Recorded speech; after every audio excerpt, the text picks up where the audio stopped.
الحمدللہ والصلاة والسلام علی رسول اللہ۔ سیدنا ابراہیم علیہ السلام کی سیرت کا دوسرا پہلو اطاعت گزاری ہے۔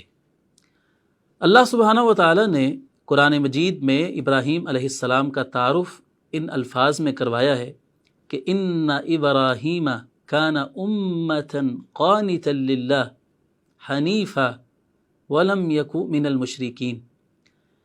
ابراہیم علیہ السلام ایک امت تھے، اللہ کے فرما بردار بندے تھے، حنیف تھے اور وہ مشرکوں میں سے نہیں تھے۔ یہ جو لفظ قانت ہے اس کا معنی اطاعت گزار اور فرما بردار کیا گیا ہے۔ قنوت میں ایک اور معنی ہوتا ہے عاجزی کا، کہ ایک شخص عاجزی کے ساتھ جب کسی کی بات کو مانتا ہے، اطاعت کرتا ہے، تو اس کے لیے یہ قنوت کا لفظ بولا جاتا ہے۔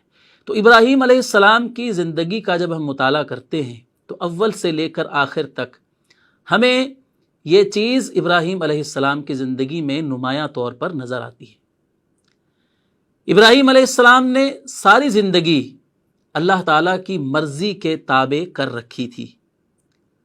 غور فرمائیے کہ جب ابراہیم علیہ السلام کو اللہ سبحانہ و تعالیٰ نے اپنے وطن میں رہ کر دین کی دعوت دینے کا حکم دیا تو ابراہیم علیہ السلام وہیں پر رہ کر اللہ کے اس فریضے کو سر انجام دیتے رہے۔ مخالفتیں ہوتی رہیں، پریشانیاں آپ کو ان کا سامنا کرنا پڑا، لیکن پھر بھی ابراہیم علیہ السلام اللہ تعالیٰ کا حکم سمجھ کر اس فریضے کو سر انجام دیتے رہے۔ پھر اللہ تعالیٰ نے حکم دیا اپنے علاقے کو چھوڑنے کا، ہجرت کرنے کا۔ اپنے گھر بار کو چھوڑ کر ابراہیم علیہ السلام ہجرت کرتے ہیں، اللہ تعالیٰ کے اس حکم کو بھی مانتے ہیں۔ جب بوڑھے ہو جاتے ہیں اللہ تعالیٰ ابراہیم علیہ السلام کو بیٹا عطا فرماتا ہے۔ اللہ تعالیٰ حکم دیتے ہیں کہ اپنے بیٹے کو اور بیوی کو مکے کی بے آب و گیا وادی میں چھوڑ کر آ جاؤ۔ تو ابراہیم علیہ السلام اللہ تعالیٰ کے اس حکم کی بھی اطاعت کرتے ہیں، اپنے بیٹے کو اور بیوی کو مکے کی ایک ایسی وادی میں جہاں پر نہ پینے کے لیے کچھ ہے، نہ کھانے کے لیے کچھ ہے اور نہ وہاں پر کوئی آبادی ہے، وہاں پر ابراہیم علیہ السلام اللہ کے حکم کے مطابق اپنی بیوی اور بیٹے کو چھوڑ آتے ہیں۔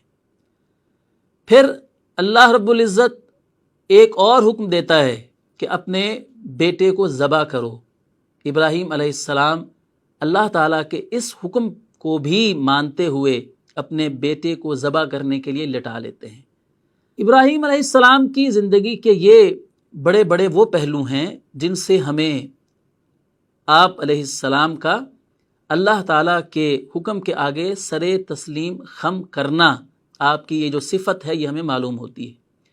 تو ناظرین، جب ہمیں یہ کہا گیا ہے کہ قد کانت لکم اسوۃ حسنۃ فی ابراہیم، کہ مسلمانوں تمہارے لیے ابراہیم علیہ السلام کی زندگی میں بہترین نمونہ موجود ہے، تو اس کا مطلب یہ ہوا کہ ہمیں بھی اپنے اندر ویسی ہی اطاعت اور فرما برداری پیدا کرنی ہے اللہ تعالیٰ کے معاملے میں جیسی ابراہیم علیہ السلام کے اندر موجود تھی۔ جس طرح ابراہیم علیہ السلام اللہ تعالیٰ کے ہر حکم کو مانتے تھے، ہر حکم کے آگے اپنی پیشانی کو جھکا لیتے تھے، اسی طرح ایک مسلمان جو ابراہیم علیہ السلام سے محبت رکھتا ہے، ان سے عقیدت کا دم بھرتا ہے، اسے اسی طرح اللہ تعالیٰ کا فرما بردار بننا ہے۔ ایک مسلمان، اس کا کام ہی اللہ تعالیٰ کے حضور خود کو پیش کر دینا ہے، اپنے آپ کو اللہ کے حکموں کے آگے سرنڈر کر دینا، خود سپردگی کا نام ہی اسلام ہے۔ اور یہی لفظ اللہ رب العزت نے حضرت ابراہیم علیہ السلام کے حوالے سے استعمال فرمایا ہے کہ جب اللہ تعالیٰ نے ابراہیم علیہ السلام کو حکم دیا اپنے بیٹے کو ذبح کرنے کا، اور ابراہیم علیہ السلام اپنے بیٹے کو لٹا لیتے ہیں ذبح کرنے کے لیے، تو وہاں پر اللہ رب العزت نے فرمایا کہ فلما اسلما، جب دونوں باپ بیٹا فرما بردار ہو گئے۔ یہاں پر اسلام سے مراد اللہ تعالیٰ کے حکم کو تسلیم کرنا ہے۔ تو ناظرین، میں اور آپ ہم بھی مسلمان ہیں، ہم بھی اسلام قبول کرنے والے ہیں، تو اسلام کے اندر یہ بات شامل ہے کہ ہم اللہ تعالیٰ کے سپرد کر دیں خود کو. نہیں چلے گی ہماری مرضی، نہیں چلے گی دنیا کی مرضی، ساری دنیا مخالف ہوتی ہے تو ہو جائے. انسان کا نفس مخالفت کرتا ہے خود انسان کی تو کرے، لیکن اسے صرف اور صرف اللہ تعالیٰ کو راضی کرنا ہے. جب اللہ تعالیٰ کی رضا انسان کا مقصود بن جاتی ہے تو پھر وہ کسی بھی قسم کی مخالفت کو اس کی پرواہ کیے بغیر وہ صرف اللہ تعالیٰ ہی کی اطاعت کو اپنی زندگی کا مقصد بنا لیتا ہے، جیسے ابراہیم علیہ السلام نے کیا تھا. تو اللہ رب العزت کے حضور دعا ہے اللہ تعالیٰ ہمیں ابراہیم علیہ السلام کے اس اسوے پر عمل کرتے ہوئے اللہ تعالیٰ ہمیں اپنا فرما بردار بننے کی توفیق عطا فرمائے.